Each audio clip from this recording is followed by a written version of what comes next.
Anggota Komisi X DPR RI, Anita Djakobagah menjadi perbincangan di media sosial setelah dengan tegas mengkritik proyek naturalisasi untuk Timnas Indonesia. Terkini, Partai Demokrat selaku tempat dia bernaung, buka suara perihal kritik keras Anita Djakobagah perihal program naturalisasi yang diusung PSSI ini. Lewat media sosial TikTok, banyak warganet yang melaporkan Anita Djakobagah ke Partai Demokrat. Partai yang dipimpin Agus Harimurti Yudhoyono ini pun memberikan respons di kolom komentar. Mereka berterima kasih terhadap masukan dari warganet dan akan menindaklanjuti Anita Djakobagah, kendati tidak dijelaskan keputusan seperti apa yang akan diambil. Terima kasih masukannya sahabat. Kami akan tindaklanjuti. Demokrat bersama Presiden Prabowo mendukung kebangkitan sepak bola Indonesia, tulis Demokrat. Kritik yang disampaikan Anita Djakobagah mencuat dalam rapat kerja Komisi X DPR RI bersama Kemenpora terkait proses naturalisasi pemain keturunan, yaitu Kevin Dix, Noah Leatomu, dan Estela Lupati.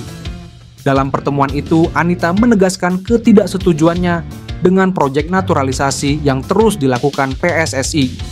Semoga ini langkah akhir, karena kita tidak miskin atlet. Kenapa ambil dari luar terus?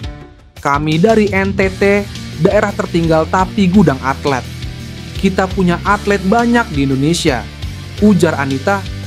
Anita mempertanyakan alasan dibalik pengambilan atlet dari luar negeri yang dilakukan secara berulang dan mendesak adanya upaya untuk menghentikan proyek tersebut. Calon pemain naturalisasi Timnas Indonesia, Kevin Dix, dijadwalkan bakal menjalani sumpah di Denmark. Proses naturalisasi Kevin Dix telah mendapat persetujuan dari Komisi 13 dan Komisi 10. Setelah mendapat persetujuan di paripurna DPR RI, proses naturalisasi ketiga pemain ini langsung dilanjutkan ke Kesekretariatan Negara untuk mendapat surat keputusan Presiden. Apabila sudah ada kepres, akan dilanjutkan ke Kementerian Hukum untuk menjalani sumpah menjadi WNI. Menpora Dito Aryo Tejo serta Sekjen PSSI Yunus Nusi pun bicara belak-belakan terkait rencana Kevin Dix. Menpora mengatakan bahwa target realistis pemain yang membela klub Denmark FC Copenhagen tersebut bisa main saat Timnas Indonesia lawan Arab Saudi. Dito meragukan Kevin Dix bisa main lawan Jepang, sehingga target realistisnya tampil melawan Arab Saudi. Hal ini karena Timnas Indonesia dijadwalkan menjamu Jepang di SUGBK Senayan, Jakarta pada 15 November mendatang. Sementara menjamu Arab Saudi di stadion yang sama pada 19 November mendatang. Untuk melawan Arab Saudi masih ada sedikit waktu lebih lama dibandingkan melawan Jepang. Oleh karena itu, Dito mengaku paling realistis Kevin Dix tampil melawan Arab Saudi. Untuk Kevin Dix ini diproyeksikan untuk bisa bermain di kualifikasi Piala Dunia selanjutnya, tapi mungkin target realistisnya adalah saat laga Indonesia bertemu dengan Arab Saudi, tapi PSSI akan mengusahakan secepatnya, ucapnya. Sekjen PSSI Yunus Nusi pun menambahkan bahwa pengambilan sumpah ini dilakukan di Denmark, karena Dix memang masih sibuk dengan klubnya. Oleh karena itu, agar sang pemain bisa membela Timnas Indonesia lawan Arab Saudi nantinya. PSSI tengah mempersiapkan pemain baru berposisi striker yang akan dinaturalisasi guna memperkuat Timnas Indonesia. Hal ini disampaikan oleh Sekjen PSSI Yunus Nusi di tengah proses naturalisasi Kevin Dix yang sedang berjalan. Kami masih dalam proses, striker kami juga sedang diproses, ungkap Yunus Nusi. Meski demikian, Yunus Nusi belum mengungkapkan nama striker yang dimaksud. Sebelumnya, dua penyerang sempat dihubungkan dengan Timnas Indonesia, yaitu Ole Romeni dan Mauro Zijlstra. Ole Romeni berusia 24 tahun, saat ini bermain di klub Eredivisie FC Utrecht. Sementara Mauro Zijlstra berkompetisi di kasta kedua Liga Belanda bersama Volendam. Kami belum bisa mengumumkan namanya karena memang ada beberapa kendala dalam menemukan striker yang sesuai kriteria untuk memperkuat timnas, tambahnya.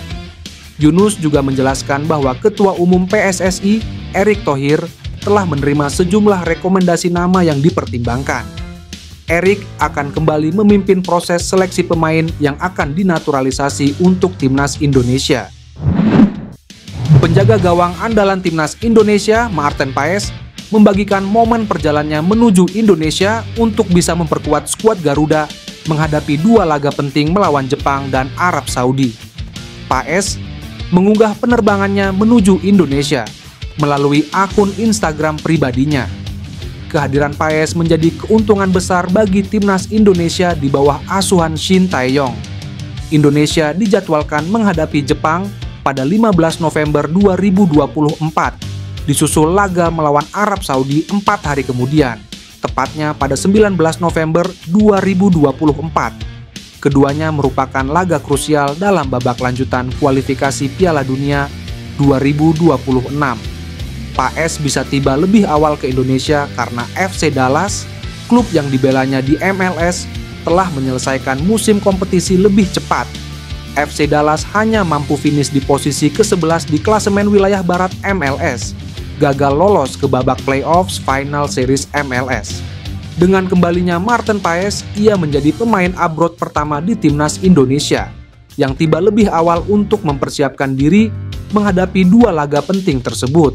Sementara itu, pemain abroad lainnya yang dipanggil Shin Tae-yong masih harus menyelesaikan komitmen mereka bersama klub hingga paling lambat 10 November 2024. Pelatih Shin Tae-yong berharap seluruh pemain timnas, termasuk para pemain yang berlaga di luar negeri, dapat berkumpul dan berlatih bersama mulai 10 November 2024.